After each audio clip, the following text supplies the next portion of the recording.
For years, the iPad mini has been treated like the forgotten middle child of the Apple ecosystem.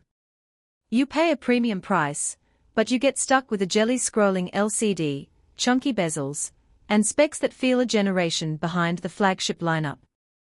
But if the latest supply chain leaks are accurate, Cupertino is about to flip the tablet market upside down with a device no one expected to get the Pro treatment this soon. Stop waiting for the giant M4 iPad Pro to drop in price, because the new iPad mini 8 is getting a massive overhaul that makes it the most fascinating product in Apple's upcoming pipeline. We are talking about a full-blown Pro-level glow-up crammed into an 8-inch chassis. Let's talk about the display first because this is where things get genuinely insane. According to display analyst Ross Young, and heavily corroborated by reports from the ELEC out of Korea, the iPad mini 8 is officially making the jump to OLED. Now whether this is the hyper-expensive dual-layer tandem OLED from the current Pro models, or a highly optimized single-stack panel remains a hot debate in the rumor mill.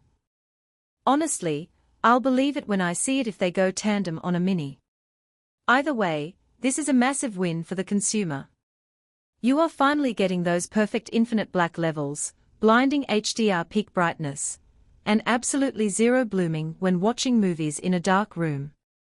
More importantly, an OLED panel completely eliminates the dreaded jelly scroll issue that completely ruined the iPad mini 6 for a lot of hardcore users. The pixel response times on OLED are nearly instantaneous, which means no more laggy, slanted text when scrolling through web pages.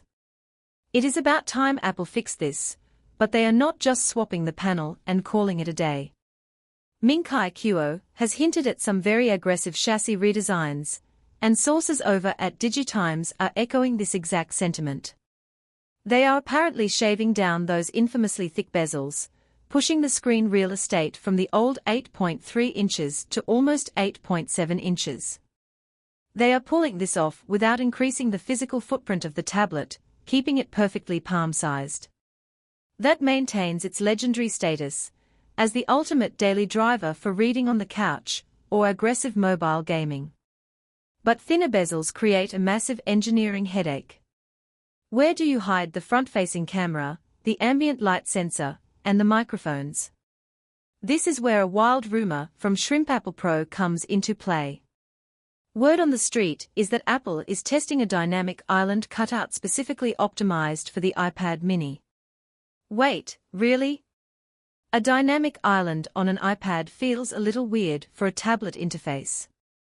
But if they are trying to maximize that screen-to-body ratio without using an ugly notch, it might literally be their only option to house the Face ID sensors. Oh yeah, expect Face ID to finally replace the Touch ID power button, bringing the mini in line with the true premium devices. If you think the screen changes are wild, the audio situation is straight out of a science fiction movie. Reports originating from Mako Takara suggest Apple is ditching traditional speaker grills entirely on the next mini. Instead, they are experimenting with a highly advanced vibration-based acoustic system. The entire metal chassis of the iPad mini would act as the speaker membrane, vibrating to produce high-fidelity sound. By removing those physical speaker holes, Apple instantly solves a huge durability problem. This could very well pave the way for the very first IP-rated, fully water-resistant iPad mini. Imagine taking your tablet to the beach, or the pool, or reading in the tub, without having a panic attack every time somebody splashes a few drops of water near it. That single feature alone sells the device for a lot of people. Now, let's look under the hood because the silicon choice here is baffling in the best way possible. Mark Gurman has been relentlessly pointing out that Apple is leaning heavily into on-device artificial intelligence, and the iPad mini is apparently getting the royal treatment to support this new software wave. We are talking about the A19 Pro chip. Yes, the exact same top-tier silicon slated for the upcoming iPhone 17 Pro. The TSMC 3nm yields are reportedly looking fantastic right now, allowing Apple to put desktop-class compute power into this ridiculously tiny footprint. My biggest concern here is thermal throttling. Packing an A19 Pro into a device this thin without any active cooling fans means that chip is going to run incredibly hot under heavy loads. But if anyone can magically manage that heat dissipation through clever internal geometry, it is the Apple hardware team. The processor is not even the craziest part of this leak. The supply chain chatter suggests this little beast is getting packed with 12 gigabytes of RAM. Let that sink in for a second. For a company notoriously stingy with memory upgrades, slapping 12 gigs into a non-Pro branded tablet is practically unheard of. Why the sudden generosity? 2 words: Apple intelligence. They desperately need massive amounts of memory overhead for local on-device AI processing without relying heavily on slow cloud servers. This means seamless integration of AI writing tools, deeply advanced Siri capabilities that actually understand context, and lightning-fast image generation, all running natively on the metal without lag. Think about what an A19 Pro chip and 12 gigs of RAM means for gaming alone. You are looking at hardware-accelerated ray tracing and buttery-smooth frame rates on huge AAA titles like Death Stranding or Resident Evil, all running natively on an 8.7-inch OLED screen. It essentially turns the iPad mini into the most premium, overpowered handheld gaming console on the planet. Forget the Nintendo Switch or even the Steam Deck. The raw compute performance of this 3nm architecture is going to make them look like ancient toys.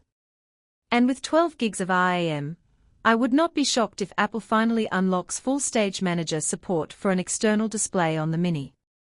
You could plug this tiny slab of glass into a giant studio display, pair a wireless Magic Keyboard, and suddenly you have a complete desktop workstation powered by the same flagship silicon running their best phones.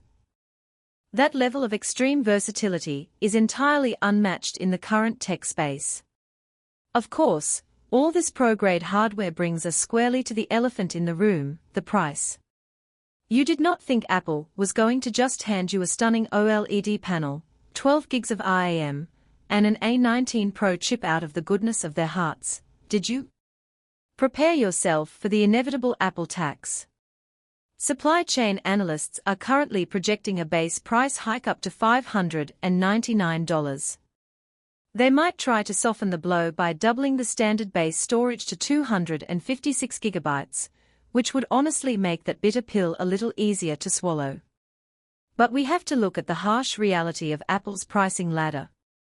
At $599, you are dangerously close to refurbished iPad Pro territory, or even a brand new M2 iPad Air. This creates a really fascinating buyer dilemma. I have to ask you guys, are you actually willing to pay $600 for an iPad mini, or is that pushing it too far for what is essentially a secondary companion device? Let me know down in the comments, because I am genuinely torn on this one. If you want the ultimate compact powerhouse, this seems like an absolute dream machine. But the premium tablet space is getting incredibly crowded and incredibly expensive. We will have to wait for the next Apple event to see if Cupertino actually pulls the trigger on all these insane upgrades, but the rumor mill is definitely pointing toward a massive paradigm shift.